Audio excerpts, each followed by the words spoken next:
Hey, if you're not subscribed to MLQ Network, you might be considering not going to MLQ Championships. I've been told to Horrible tell idea. you not to do that. Ty and I agree that's a horrible idea. Make sure that you get your tickets. Early bird special is on right now, August 16th to 18th in beautiful Buffalo, New York. Be there or be square.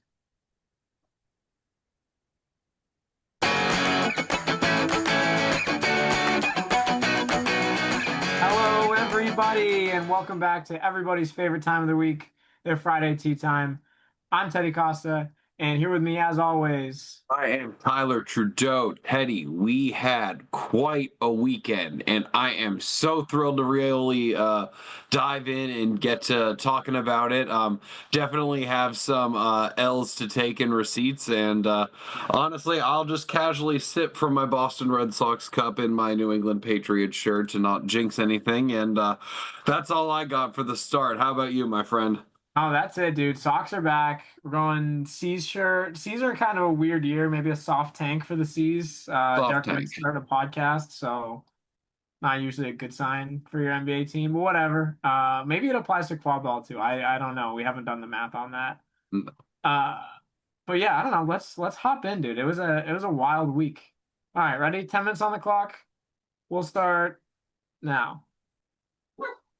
All right, I'll take a massive L. I think we could both have a massive L for picking a Boston sweep, and we didn't really think anything of it.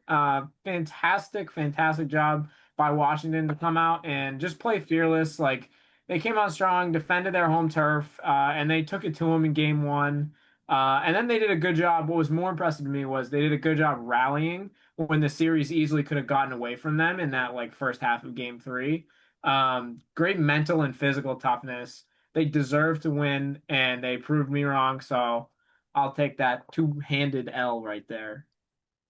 It's heavy. Petty, I was so happy to be able to hand deliver a handshake to John Gaffigan immediately following the first game, saying, I picked you guys to get trounced. I'm so happy that you guys were able to win a game, not thinking what was to come for the next two games as well. Of course, they didn't get the sweep, and Boston clinches second place, but I will definitely take an L there. And I did maybe challenge a little hot at the end of the show last episode about who's going to catch me. And Stephen Tremble, you had one of the by far easiest pulls on me I have seen in a while, so I'll also take an L there. But old man like myself, turning 32 at the end of the August, I will take the 2 out of 3 complete games. And maybe I should have spent less time commentating game two and more time stretching, but that's neither here nor there.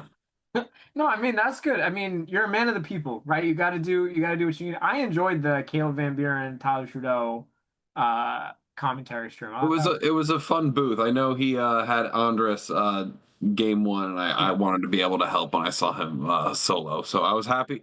What it was quite a fun weekend, and honestly, that's all I have on receipts. Unless you got anything else, I feel like Oh, we can that's move it. on into Washington versus Yeah, break it Boston, down. which you know, Joey. This is for you.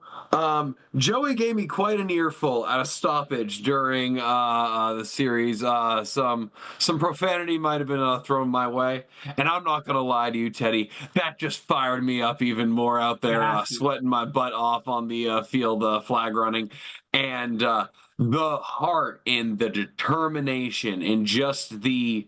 Uh, I feel like they're stupid enough to make it work. That Like a UVA group is just so strong. Nathan, Chantal, Joey, the beaters, I think got played by Max Havlin pretty well. I think Max just kind of.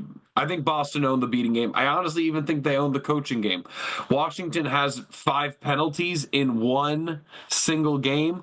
But Teddy, we talk about X's and O's, and I think Kieran may have won that side of the ball, but I think the heart, the determination, John coached that team ready to fight and just overcome all the obstacles. I'm probably going far too long on this. I have plenty to say on Boston, but I feel like you're maybe a little bit more frustrated with Boston than me. So let me toss that over to you. No, 100% Ty. I am fully with you in all of those. Like Boston beaters still dominated or They won. The Washington Beaters did not win, but the Washington Beaters, shout out to them for doing enough.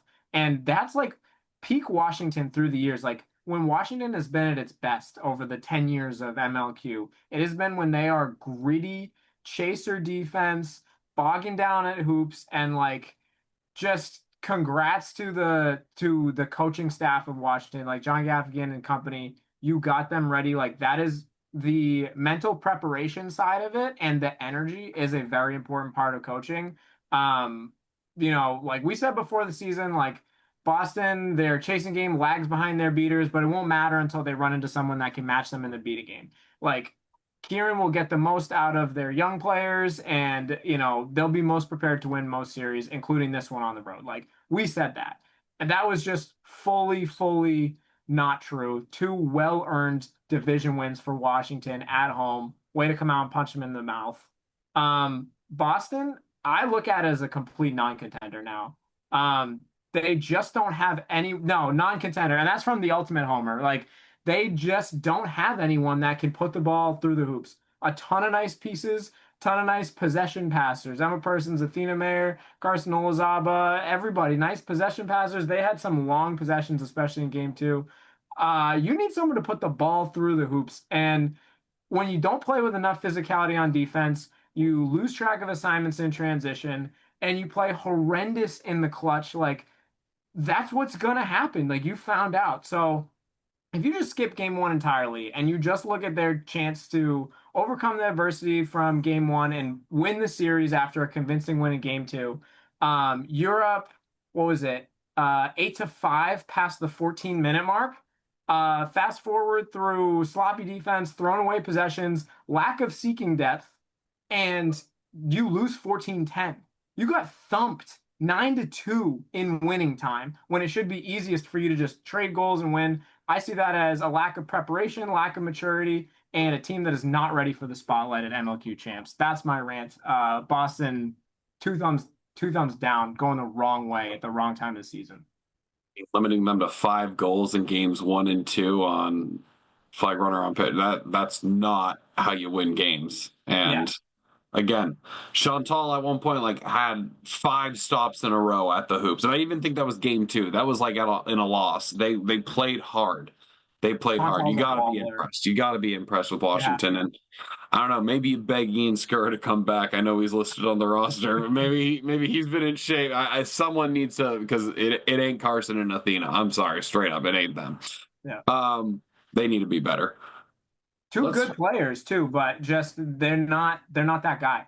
Neither of them are. Neither of them ever have been. Good players you want to have on your team, but they don't have any dogs, and that's not going to win that way.